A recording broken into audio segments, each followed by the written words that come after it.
Welcome Kartel members. Thanks for joining me. My name is Julio Hawkes and I am the Theorizing Theorist. I wish I had a better attitude for this video, but I'm going to be a little upset during this video. We're touching on a touchy subject for El Capitan here. It involves minors, illegal minors at the border, and these Democrats' hypocrisy now that Biden is in charge of the whole scene. Now, first off, there's a big influx of not just migrants, but migrant children. And how many you would think, you know, maybe a couple of hundred. Remember, there was only 1,000 missing or something like that they accumulated over the past couple of massive, convoys or whatever they call them that came over here. But they have supposedly 7,000 migrant children in February. Okay, where did all these children come from? Now they're gonna try to say that it's because of Trump's policy ending and now they're all coming over. Surge of 13,000 Central American minors expected in May. If you guys don't see what's going on here, I don't know how to spell it out. Border agency reports spike of nearly 6,000 immigrant children crossing into U.S. alone. You've seen the pictures of these shipping containers with bars on the windows for these illegal immigrant minors, whatever, right? Now,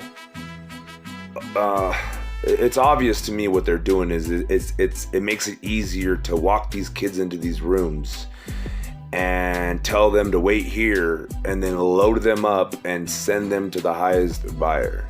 Now you guys, some of y'all don't think that happens. I know not my fans, not my cartel members, but some of the people that are my haters or the Democrats that watch this, or some of the people that you, my cartel members, are going to share this video with, that are people that are unaware. I don't know what to do to stop or help these 7,000 migrant children.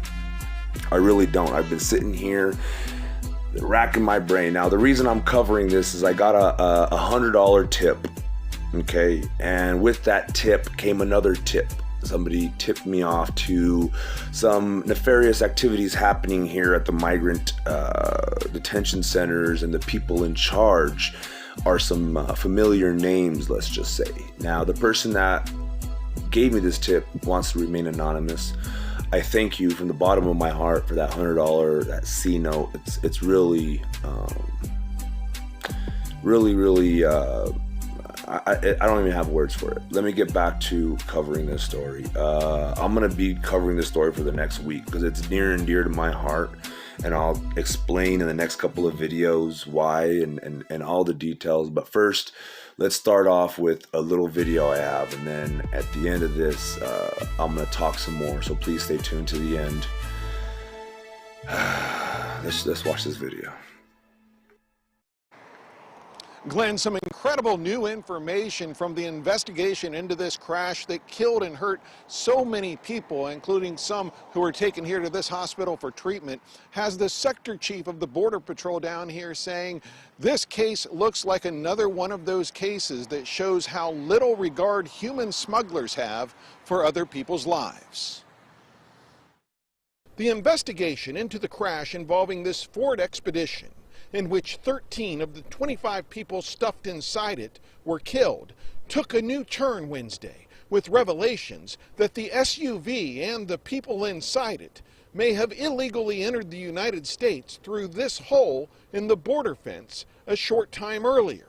The accident happened on the 115 highway at Norrish Road at around 6:15 Tuesday morning, when it appears the SUV drove into the path of an oncoming big rig shortly before the accident, about 27.5 miles to the southeast near California's borders with Mexico and Arizona. Border Patrol officials say surveillance video shows a similar SUV driving through that breach in the border fence. The aftermath of the crash that would follow was witnessed by many people on their way to work. There was bodies over here on the right side of the vehicle laying down, and then they were all scattered on the road on the Highway 115. that people, you know, were laying on the asphalt. You know, all the bodies and, you know, all the blood. It was just, you know, it was just terrible.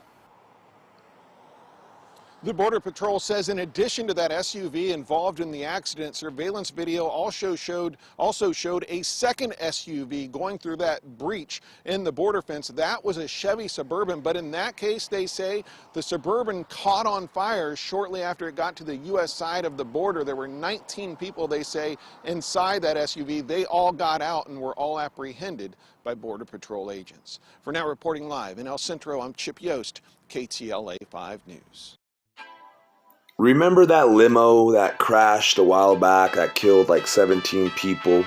And the limo looked damn near not even a dent on it. And they said that it was the, you know, all kinds of stuff they said. There was even theories that it was maybe even a bomb in the airbag, cyanide bomb or something like that, that killed everybody. And I even theorized that Trump covered it up because it was right before the midterm elections and they didn't need a terrorist attack. We found out that the driver was a Pakistani or something like that and he fled the country.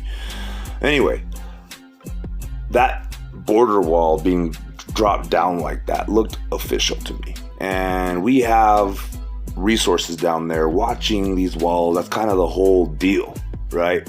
The walls aren't there by themselves. They have sensors on them. They're very high-tech walls. And the wall being dropped like that is kind of like them lowering the drawbridge, them showing the coyotes and all these people that have been hanging on to these probably thousands and thousands, 7,000 children, hanging on to them, waiting for this day.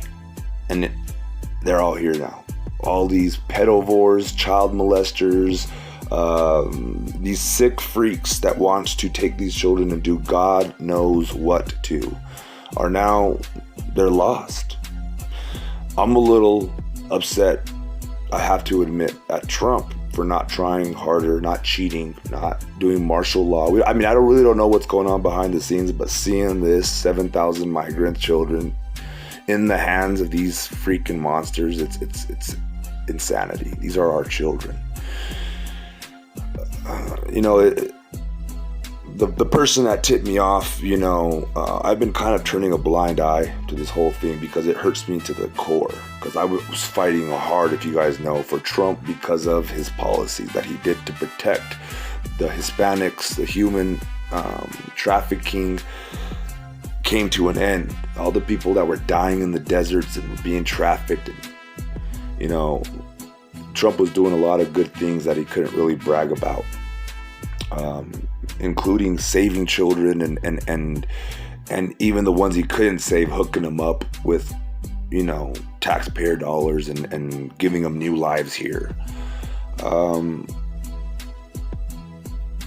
We're going to be covering a lot more of this stuff, but it's obvious to me what's going on. They opened the floodgates, and now it's a free-for-all.